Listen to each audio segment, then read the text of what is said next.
金门酒厂即阵要招生产线的储备技术员，只要16岁以上就会当去报考，这是引起未成年接触酒类的争议。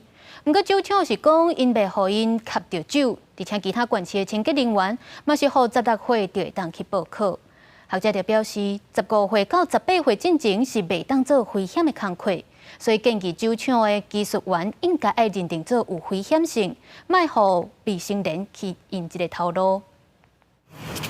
光25公斤的高粱转力冲50公尺，搁爱甲3包分别有40公斤重的高粱搬到另外一位，限时完成才会当合格。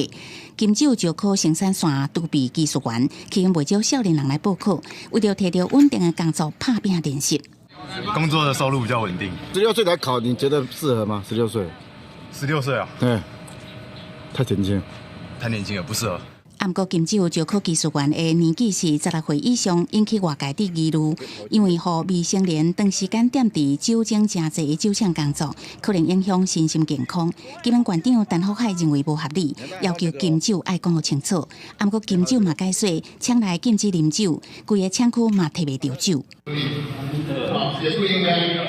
那选新的公司就16岁，为什么会把16岁？会把16岁这个东西会放出来？16岁以上招考，你们不做修正，让他报名了，他权利损失怎么办？我们还是会在这个检查上面，如果确实有疏失的话，该做一个所谓的不同说明。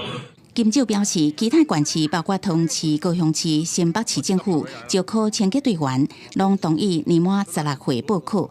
不过学者认为，就业服务法有规定，未使有年纪的歧视。不过，互未成年伫酒厂工作，确实会造成看法无好，有损金酒的形象。他的骨骼还没有发育很健全的情况底下，长期扛重物对他来讲绝对是不好的，可能压缩他的脊椎啊等等之类的。为了符合社会观感，我们是可以把危险性这个工作做一个比较从宽的这个认定，认为这种以扛负重的东西也叫做危险性。陈炳良表示，报考需要跟动做体能测试，代表工作较受伤有风险。建议金酒会当明定工作有危险性，才会当排除16岁以上的人来报考，满18岁才符合规定，避免争议事件。记者综合报道。